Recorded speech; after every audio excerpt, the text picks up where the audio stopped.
my buddy Evan here. He is a videographer and full-time videographer and photographer. He just moved here from California just a couple months ago. And so as a full-time freelancer, you need to catch some gigs, right? So he went around, pitched a bunch of places, and he was able to land uh, at least two. He might have, and he has some upcoming gigs too, at least two retainer clients and shooting video of automotive and outdoor products. That's his forte. But when he is not shooting video, you can find him reselling hot ticketed items online. So we can get into that later, but that's a whole nother video probably. But so thanks for being here, Evan. How you doing?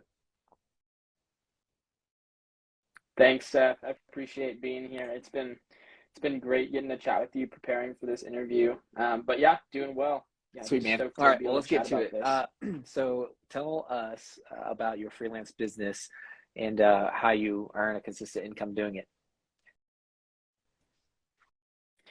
Yeah, so I got my start about 6 years ago. It started with just reaching out to brands like on Amazon, just sending cold emails. Me and my buddies had just gotten cameras. We're like, hey, we should just see if we can, get a brand to respond to one of our emails and we'll like make content for them. That was our base idea. It was in high school. We were super new to everything creative, but we were like, hey, let's see if we can maybe make some money off of this. And we probably sent like 100 emails, but then one small like Amazon outdoor brand responded and they're like, yeah, we'll just send you some. I think it was a hammock brand. They sent me and my buddies like 6 hammocks, and we thought we had won the lottery. We were ecstatic. Looking back now, I realized that brand got a sweet deal because we provided them with like a full length commercial and a bunch of photos and like all this stuff. But that's what you do when you're just getting started. And that really jump started all of it and really opened our eyes to be like, oh, wow, we can make money doing this. And from then on, I just wanted to keep doing that as much as possible. And so I was part-time all the way through school, so through high school and then college. And then just in the last year and a half, I've been full-time, and that's been just a huge blessing, and I've loved that so much. And so what my business really is right now, and still trying to distill it down and trying to get into a niche, is I like to say that I provide video and photo or marketing media for small businesses. And so whether it's an online brand, I really like outdoor brands or automotive brands. They'll send me their product and then I'll advertise it, shoot photos, maybe shoot little Instagram reel and provide that for them. And that's been just an absolute blast to do that as a job. And then I've done a handful of other things, and I'll touch on this later on in terms of advice, but I've also, shot weddings. I still shoot events. And I have a traditional film background. That's what I went to school for. And so I do work on sets at times and reconnect with those film colleagues as much as possible. But yeah, that's kind of um, the current business. The goal, and we can dive into this deeper a little bit later, is to be full-time photographer and videographer for a set number of automotive clients and outdoor clients. And so the goal in the next 5 years is to build deep relationships with clients, to not sacrifice any quality when working with them, and really to just, build deep bonds with them so that they feel valued and I can continue to work for them, month after month, year after year, instead of just kind of jumping Well, that's around to perfect. And different you live in a clients. great place. You live in the high country with mountains and outdoors. So I think you'll have hopefully, fingers crossed, an easy time catching those clients too. Yeah. So that's great. Yeah. Thanks for Yeah. explaining all of that. What has been your biggest challenge in your business and freelancing business stuff thus far, and how have you overcome that? Yeah, I would say that the biggest challenge is, and I feel like a lot of people would probably resonate with this as a creator, is to distill and figure out what my niche is going to be. Because if you don't know this already, you really don't want to be a jack of all trades and trying to jump around and do a bunch of different things, because then you're never going to get better at one like genre or a couple of genres of photography or videography. And so I think that that's a great strategy starting out, to figure out what you love. but really, I know what I love to do, but sometimes that isn't going to be the most profitable thing that month, that day, whatever. And so it's really about figuring out, and this has been the biggest challenge over the last year and a half, as I've moved into full time, because when you become full time, you are really committing to making this a business and making this your life, right? When it's a side hustle, you're a student still, you have some, I would say, buffer. You have some room to pivot. You don't have to work, every single day sometimes. But when it's full time, you're trying to make full time income off of your own self employment, and so that raises the stakes in a lot of ways. And so you don't necessarily want to just be jumping around to a bunch of different gigs that maybe don't all connect or help build your brand, because then you're not progressing or setting yourself up for success in the future. And so that's where I've struggled, and I'm continuing to work through is, okay, what do I love to do, and how can I potentially, if I want to, get paid for that in the future in terms of the creative space. And so I found that I love automotive content, I love adventure content. So how can I help to market brands in those genres and make that a sustainable business model? And then, acknowledging the fact that I'm not going to be there tomorrow. I'm not going to just jump right into that, unless I get super lucky, sustainable clients, even maybe this year. And so what steps can I take, right now to continue to live full time off of my, self-employment, but then get to that point as soon as possible, if that makes sense. And so it's just really having this focused direction when you're actually building this and treating it as a business, because I've had trouble with that in the past too, is actually seeing myself as a business owner, even though there's no like storefront, there's no, maybe rent or whatever, like treating myself as a business owner, treating my business, my photography, my videography as a business, whether that's finances, whether that's, whatever it is, and actually being professional with myself. Because I think the worst thing that you can do is minimizing your skills, minimizing what you're doing, and being like, oh, it is just like a side hustle. And it might be, but if you are, making consistent money off of what you're doing, what you're passionate about, like, you're running a business, whether you like it or not. And so it's really important to treat it as such. And when I started doing that in the last year and a half, That's it really awesome, changed a because lot. a freelancer income is up and down. Some months are double Yep. pay, next month's half pay, so it's got to even out. So making those retainer Yep. clients is important. What advice would you give somebody just starting out, and what gear would you recommend for somebody who wants to start shooting video or photography? But since you're really focusing on video, what advice would you give somebody starting out? Yeah. Yeah. I think that, like, really starting out, you'll hear this a lot, especially if you're creative. You'll hear this online and stuff, is like you'll see this like really well produced YouTube video, and it's all, well shot. They got an expensive camera and stuff, and they're telling you like you don't need gear. And it's kind of funny, like, to laugh at the irony, but what they are really trying to get at is the fact that we all start somewhere. No one starts with, a red camera or like a $5,000 mirrorless camera sitting in their hand. I mean, maybe some people do, I'm sure they do. But really what you need to acknowledge is that it's a skill, it's a trade that you're going to develop.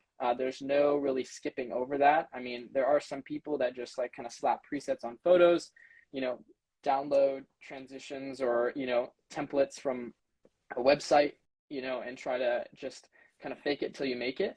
But when it comes to actually wanting to develop this skill of creativity, I would recommend that, the best camera that you have is the one that you have on you, the most consistently. And I personally shoot actually a lot of my YouTube videos and behind the scenes content on my phone. And most people have, $1,000 phone with an amazing camera on it. And, you probably hear this a lot and you're like, like, I don't want to, I want one of the cool cameras. And well, maybe you can't afford that right now. And the worst thing that you could do is put yourself in some debt just trying to get like a cool camera, and you don't have the skills to use it, right? Like, there's a reason why there's a price gap, and why someone would pay $5,000 for a camera, because they can utilize it to its, maximum potential. But when you're just getting started out, you don't need to maximize, a $5,000 camera, nor could you. And so what I recommend, and you're not getting paid enough to justify that purchase. And so what I would recommend is just start off with the camera that you have. Go to a thrift store, find a little point and shoot, use your iPhone, your Android, whatever. Cameras on phones are amazing. Borrow from someone. If you're really desperate to try your dream camera, you can always rent online. It's not crazy expensive, and just get your hands on something. Whatever you can do to just spend the least amount of money possible just to get out and go shooting is the most important thing. But yeah, just I would buy used. My first cameras were all used, secondhand.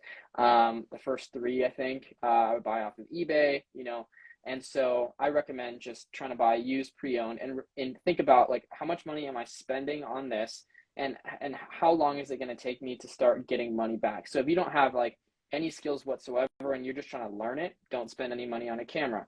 If you are getting, you've already shot some photos and stuff and you want to just take it to the next level, maybe even start getting paid, then yeah, you can maybe explore with like a, 100, $200 or something like that. Take this all a grain of salt. Like everyone's in different financial positions and maybe you can afford it. But what I'm always like trying to harp on is, there will always be better and more gear to buy. I struggle with this, and I have a lot of gear that a lot of people would want. And so never think that you're going to just like, oh, once I get this piece of gear, then my photos will look like this. That's a dangerous trap to go down. And so I recommend buy used, just use what you have already, shoot a bunch of stuff on your phone. There's some great teachers that just shoot, iPhone videography, iPhone photography, and how to utilize just the basics of camera work, but with your iPhone. Like you don't need a DSLR or mirrorless camera or some high, really high quality camera in order to learn those things. In fact, you shouldn't. And so you use your camera, get out and shoot. And, then if you're looking to like expand and get like more lighting or get more audio or something like that, then that's where I would utilize YouTube and just look up, best camera, best lighting, best audio equipment for beginners. And there's a lot of great resources out there, especially like Amazon. You can buy some cheap stuff out Yeah, there. because you have that, you have this level for gear, but you have this level for skill, and you need your skill to match. And so I get that dynamic. Yeah. You could have all the gear in the world, but not the skill. So that's important. What are you most proud of in your career thus far? Oh man, that's a good question. Honestly, I try to remind myself of this every day. Like it's just an amazing blessing that I have. That as a high school student, 6 years ago, I just decided to start shooting stuff and sent those emails and got past that like awkward hump of like getting a bunch of no's and mostly just unresponses, because that built in me really a lot of resilience to be able to cold email, cold call, and just like be bold in my pursuit of jobs. And that's really paid off. And I'm just super thankful that I'm even able to be self-employed. It's allowed me to do a lot of stuff that I wouldn't have been able to if I was working a more traditional gig. And so honestly, I'm just proud of my high school self for like taking that jump. I guess a more like specific example is I shot some marketing content for my alma mater, Biola University out in California. I worked for them while I was a student and then a little bit afterwards. And I didn't know that this was happening. My boss didn't either, because we just produce the content and then we send it to the marketing team. But the marketing team made a full-size billboard of one of my photos in like Orange County. And so that was like a really, really cool moment where like I was just driving down. I didn't get notified by anyone else. And I said like, oh my goodness, that's my photo on like a full-size like road, like along a busy street. And so I got a photo with it, and that's like a great memory and like an unexpected achievement that I wasn't necessarily aiming for. So yeah, I'd That's say, awesome. Can I get those my things come to mind. Instagram put onto that? Yeah. That's awesome. Yeah, Good deal, man. exactly right. As a freelancer, you spend a lot of time working. I mean, it could be hours and hours, right? So how do you maintain a work-life balance to where you're working enough for the income, but also being able to spend enough time with your family? Yeah, absolutely. Well, I really like to make sure that I'm cultivating and making time for my other passions. Like I've been kind of big advocate for this, especially during film school. There's definitely a temptation to just like dedicate your whole life, especially during film school, to just like pursue every single gig, every single student film, and just like lay your life down at the altar of film, and for a lack of a better phrase. And I I've always enjoyed like outdoor activities and sports, like climbing and hiking and running and that kind of stuff. And so I never really wanted to lose that, for like the sake of creativity. And that's where like the outdoor marketing kind of came together, is that I was able to still go and shoot stuff outside, but I was still making money. So I was making money, but also doing the things that I like to do.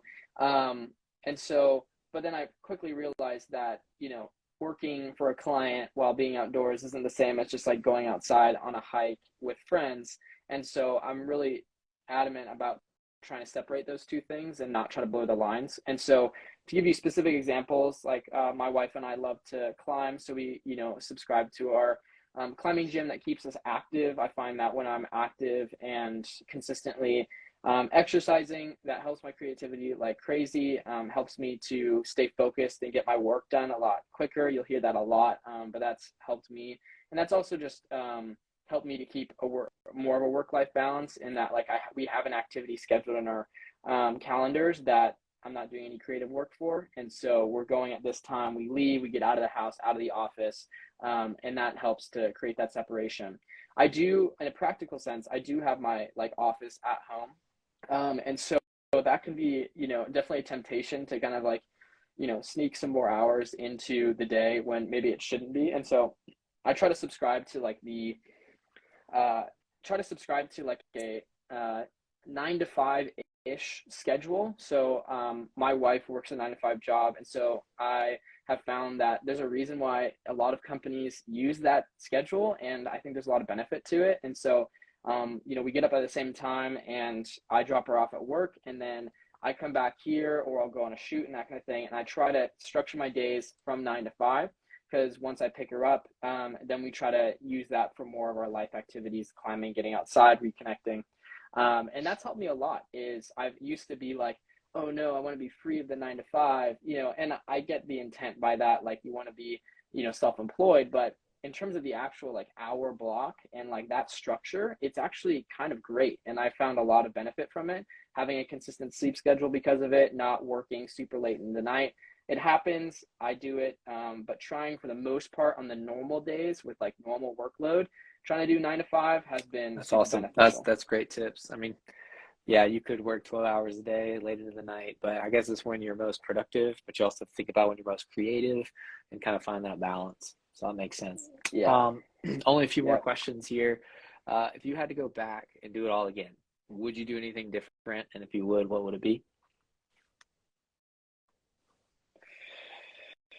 Yeah. So I was reflecting on this a lot, because I feel like I did kind of go back. Well, I kind of reset. I didn't necessarily go back. Uh, I didn't say this before, but I'm originally from California. We just moved out here to Boone in November. And so, I was doing full-time work with like some clients out in California, and I didn't have my business set up in a way where I could necessarily continue a lot of those clients' work while moving or moving out to a new place. And so I knew that it would kind of be a reset. And so when I got out here, I was really forced to um, take a step back and to look at what I was doing and ask myself the question, is like, okay, if I truly want to make this sustainable, if I truly want to continue doing this work, then I have to actually create a business model, and I have to actually create goals for myself in terms of where I want to be in, 2, 3, 4, 5 years, instead of just kind of hopping around to whatever,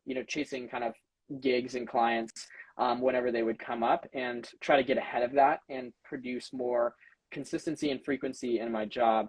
And so that's kind of that mindset took a long time to learn. And so I would go back and try to give myself that wisdom, but I'm really glad with the lessons that I've learned in the past. The other thing too is really, I would have totally, there's so many, sorry, let me rewind. There's so many examples of when I was working with a client, that I was just more focused on the money that I was getting paid than the actual product I was producing, which is hard to say. But there's definitely times where I would take on a gig that I wasn't passionate about, and I was just doing it for the extra $100, the extra whatever.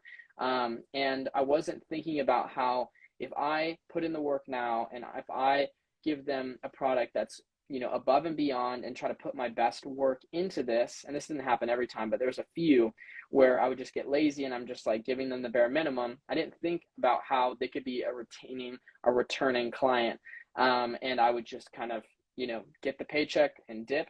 And I wasn't as focused on building like good relationships with brands as much as just like giving them whatever they needed and then just being like, okay, thanks, reach out if you need more, but not really engaging with them. And so that's definitely something I'd go back and do is put it all out there and engage with the brands I'm working with, being overly thankful that they even wanted to work with me in the first place and treating them as such, instead of just being like, okay, I'm glad you're giving me this money and like I'm just going to give you, what is in our contract, but just going over, above and beyond and making myself the first name that comes to mind in their head when they think of Love that. photographer, It's good. videographer.